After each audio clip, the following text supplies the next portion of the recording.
come back to MMA if I wanted because I don't have a license. I have to get a license. So my suspension's up. In theory, I should be able to get a license. But then you have the testing pool.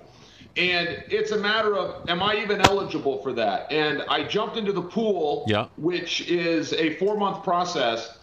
And I've done 2 tests, but I don't have the results back. And in full disclosure, Errol, I don't know what they're going to say. I had substances that break down through your liver and one through your kidney. And if you take substances that break down through either of those organs, metabolites can last. And the only way you know if they're gone and you're eligible is to take the test.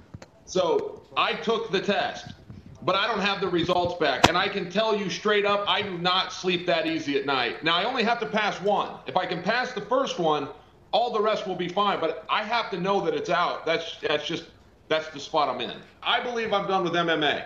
And that's just candidly, but I don't have that option. I am done. I am done unless you can get a license. You know, it's like anything else. You got to be approved to do it. So I would like to have the ability to choose. I don't know a whole ton about this USADA pool. I kind of got a storm, and the way I ended up on it is a whole nother story. It was kind of unintentional, but with this, I retired before USADA was around. So I've never experienced it. In fact, when USADA came in before they were ever announced, I was the first one tested. The second was supposed to be Vandalay. It blew up in both of our faces. So this whole out of competition of what you can take and in comp, out of comp, there's just a lot of procedure, and I've never been through it. So as far as getting licensed for the UFC, you have to be in compliance with USADA, and I'm just in the middle of that process. I ended up in the pool on accident. I made a phone call to see if I could take a test. And they said, well, you know, without being in the pool. And I said, yeah, I want to take a test to make sure I can pass the test. And they go, so you're telling us that you took a bunch of banned things and you want to make sure it's out of your system so you don't get caught? And I go, yeah, that's exactly what happened. I took a bunch of stuff that you can't take, and I want to make sure it's, like, I thought that made sense. Like, yeah, you know, I don't want to jump in this thing if it's just all going to blow up in my face. And they laugh like that made no, like what I was saying was crazy. And I go, well, no, that's exactly what happened. I don't know how this stuff gets out and breaks down. And don't forget. And they go, well, it's been 2 years. There's nothing that sticks around for 2 years that we've heard of. And I say, well, guys, time out. I'm not just worried about that. But when I was no longer in the pool, all the stuff I could have taken that all becomes relevant. Everything has to be out, and this pool is a very unique thing. As I read about it and watched it, I started to become a real believer. It's very organized. I thought it was kind of disorganized, maybe even underhanded in some spots. It's not. It's very professional the way that it's. There's videos, there's educationals. You have to do a phone call and, you know, ask questions and get told. So it's very organized. But the bottom line is, I was saying, yeah, man, I want a dry run. Give me a dry run at this thing to make sure that I'm in compliance so it doesn't backfire. Somewhere in acquiring, that put me into the pool. The next thing I know, these guys are at my door. And listen, man, that's not a great feeling when you know you've lived on the other side of the track. So again, I only have to pass the first one. If I pass the first one, it's smooth sailing. But I don't know. I don't want to be tested like everybody else. Like I want it to be on a curve, you know. I want like a curve system. Oh, you had 7 things last time. This time you've only got 3. That's pretty good. Like, that's the kind of test I'm looking for, and I'm not sure that's out there. We're not talking about illegal. We're talking about what is banned to be in this very unique pool. And the only way to really, because it requires further research, Ariel. When I got jammed up the first time, I had told you, I go, Ariel, I don't know what's banned. I remember you saying we could just Google it. It's like, well, hold on. Let me explain. If you were to Google something or you were to go to the WADA code and it's not on the banned list, then you were to assume that it's on the allowed list. Well, that's not true. For example, I tested positive for something called growth hormone. Well, I never took growth hormone. I took something called Norditropin Flexpin. Norditropin Flexpin is not on the banned list, but it contains an active ingredient that is somatropin. Somatropin is the active ingredient in a human growth hormone. So it just requires further. I just lost everybody right there by dropping those big syllables. But the relevance is it requires further research. It's not as simple as saying I'm taking this. You then have to break down what's in that. Now, that's just the rules, and I'm not at all complaining. I'm just saying this is the spot I'm in where you have to be very cognizant. So when you ask me when the last time I took something that was banned, it's like, well, here's the deal, Ariel. The Demetrius Johnson rule is the only one that'll keep you safe. Demetrius Johnson said, and I quote, I'm the UFC champion, and I don't know what's allowed. So I only put food and water into my body. Unless you follow that rule, you got to be puckered up like I am. Yeah, see, that's where it gets tough. Like in the testosterone days when we were allowed to take testosterone, that made really good sense. Now, of course, that got murky and guys took advantage of it and completely backfired. But it made good sense because the world of sport right now belongs to 18 to 25-year-olds. Science has stepped in and goes, well, not so fast. We can actually continue to give you what your body gave you naturally at a later time. So you're seeing guys that are able to extend their careers. That's a pretty cool thing. Guys started to manipulate that, and the whole thing backfired, so you had to do away with it. I was part of that testosterone era, but I was also one of the guys that's like, look, you got to get rid of it. If that costs us our career, we can't do it anymore, then we can't do it anymore, because the way it's getting done is it's getting bumbled, and it wasn't right. So to your point, it's really tough. You have to find ways. I have to find ways to get my testosterone up. There's something called an IGF-1, which is the scientific term for growth hormone.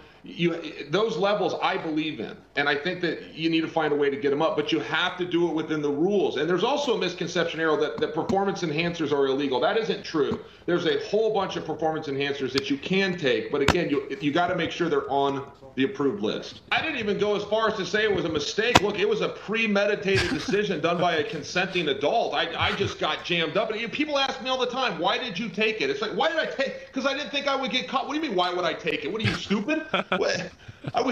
I mean, come on. It was like the most ridiculous thing. And then, Ariel, I watched guys come in the door behind me to the same commission. I watched them lie. They never fessed up. Some of them pretended to not speak English, to not answer the question. They all had these BS stories. While they're under oath, look, you want to come on Ariel's show and tell your story, go ahead. You want to come on my show, tell your story.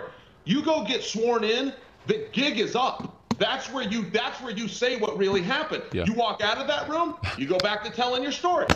Guys went in there lying under oath. One of them claimed he didn't understand them. Oh, I don't understand you. Goes back to speaking English.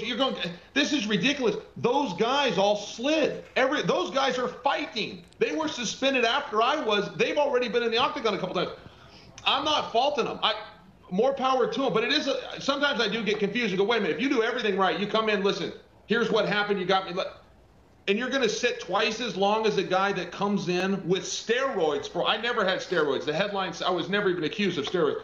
You're going to come in and that guy's going to go back at it because he stuck to a story. I mean, there's something to just lie. I don't subscribe to it, but there is something to it, and they keep getting off. I've been in the gym. I'm at a gym now, and we've got a lot of guys getting ready to fight. Ed Herman, my teammate, is fighting on the Woodley Lawler card Saturday.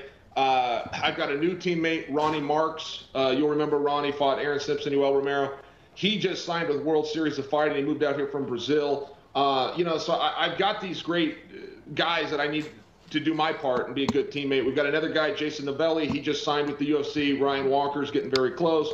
So we've got the right atmosphere, and I go in there every day and insert myself and try to push hard.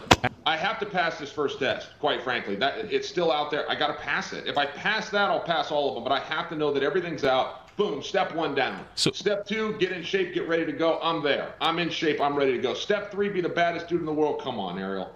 Come on, buddy. I dominated. This is a fact. Yeah. I dominated middleweight. There has never been a middleweight like me. The next closest guy is Anderson Silva. I got 2 10-8 rounds against Anderson. So that's just the truth. I have no equal at middleweight. Now, I was pumped for Bisping and still am, and I don't understand. I mean, there was things said about Bisping that he shouldn't even have that shot. And I was so confused, going, look, he just beat Anderson. Yeah. Why shouldn't he have this shot? He goes out, he proves it. And there's some rough guys in that weight. I think that Yoel would give him a problem style-wise. Jacare, nobody's arguing against Jacare. He's got Dan Henderson in front of him. There's a lot of guys. I wouldn't just look at who the champion was, but, you look at that 1 through 10, and, I either beat them or, in theory, could do very well with them. So, yeah, you think about that all the time. Yeah, and I don't know that I'm looking to fight GSP or whatever, but if he came back and if you're asking me what a big fight would be, GSP, if he comes back, and I happen to think that he will, he might go all the way down to 155. I don't think that makes sense or that he should, but he might go all the way to 155. I don't know. There's something about moving up in weight that George has just never really wanted to do. We even missed out on the George versus Anderson fight. Excuse me, and it was a size issue. George there's something about, he gets his ideas in his head and he stays super focused and disciplined on them. So I had a phone call from GSP, and he calls me and he says, Chael, I'm going to do my best GSP. Chael, are you out at the club? And I said, no, George, I'm in bed. And he says, why are you not at the club? And it's like, well, first off, in my town, we call them bars. We don't call them clubs. But secondly, I'm just not. He says, you know, Chael, I really like you. And I said, well, I like you too, George. And he says, no. Nobody likes you. Everybody hates you, but I really like you. And I go, okay, well, I appreciate that. Thank you, George. And he says, I think your commentary is very good. And I said, well, you know, I try to just call it straight. And he goes, no. You do nothing straight. You are very ethically challenged. Nothing is straight, but I like you. He just kept insulting me while telling me he likes me. And it was hilarious. And I'm like, okay, George never calls me. If I call him, he'll call me back. If I text him, he'll text me. He never reaches out to me, you know. And so it was just funny, just the whole thing. I'm like, George, and the whole time I'm thinking is he's complimenting me and insulting me. You know, George, I just try to call it straight. No, you don't do anything straight. You are very corrupt. And it's like, okay, George, do we need to fight? Is that what this call is? Is that where this is going? Just a funny George story. He's great, though. George is great, and he works his ass off. He works so hard. You know, even when George travels, and he travels a lot, he always lines up workouts. You see him with Freddie Roach. He doesn't live in California, but if he visits California, he visits the wild card. He's focused, man. I don't know why he hasn't thrown his hat back. Could you imagine? Could you imagine the excitement? Chael P. Sonnen, the one and only, often duplicated. I think I've already screwed up that promo. I think I already screwed up the promo. Can you believe that? That might be a first time, and it will still be gold, because if the bad guy makes the walk aerial, oh my goodness, the excitement that you would have, that would literally send chills up and down your scrawny